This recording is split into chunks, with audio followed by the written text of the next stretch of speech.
Mr. Impossible could do the most amazing things. For instance, he could jump over a house. Impossible.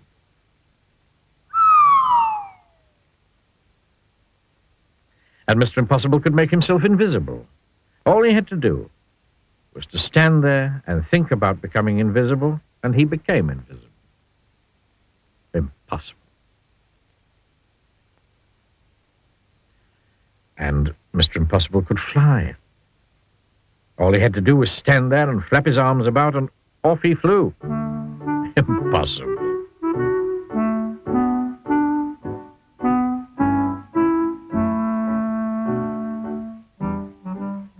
He lived in an impossible-looking house. Have you ever seen a house in such an impossible place? Of course not. One day, he was out walking in the woods when he met a boy called William.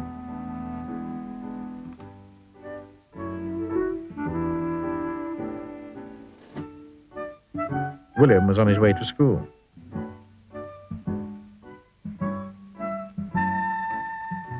"Hello there," said Mr. Impossible. "Hello," said William. "I'm William." "I'm Impossible." "Really?" said William. "Sure am," smiled Mr. Impossible. "Could you do impossible things?" asked William. "Haven't come across anything I couldn't do." William thought. "Can you climb up that tree?" he asked, pointing to the biggest tree in the wood. "Oh, I can do better than that," replied Mr. Impossible. "I can walk up that tree." And he did.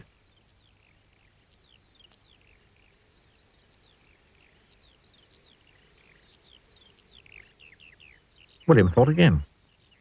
Can you stand on one hand?" he asked. "Oh, I can do better than that," replied Mr. Impossible. "I can stand on no hands."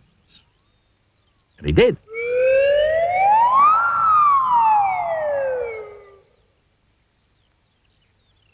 "Huh, that's impossible," cried William. "Sure is," replied Mr. Impossible. Then William remembered that he was on his way to school. "Why don't you come with me?" he asked. "But I've never been to a school before." "Then it's time you did," replied William. "Come on."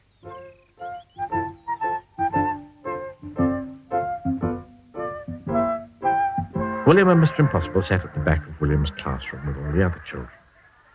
The teacher came in, but didn't notice that there was somebody extra in his class that morning. "Morning, children," he said. "I have a very difficult sum for you to do today. It will take you most of the morning to work out the answer." And he wrote the sum on the blackboard. It really was the most difficult sum William had ever seen in his whole life, full of adding up and taking away and multiplications and divisions and other things William didn't enjoy. The teacher was right. It would indeed take up most of the morning to work out the answer, if not most of the afternoon as well. Mr. Impossible whispered in William's ear. William put up his hand. "Yes, William," said the teacher. "Is there something about the sum that you don't understand?" "Please, sir," said William, "is the answer 23? Teacher was very, absolutely, totally, completely amazed. "How did you work out the sum so quickly?" he gasped. "It's impossible."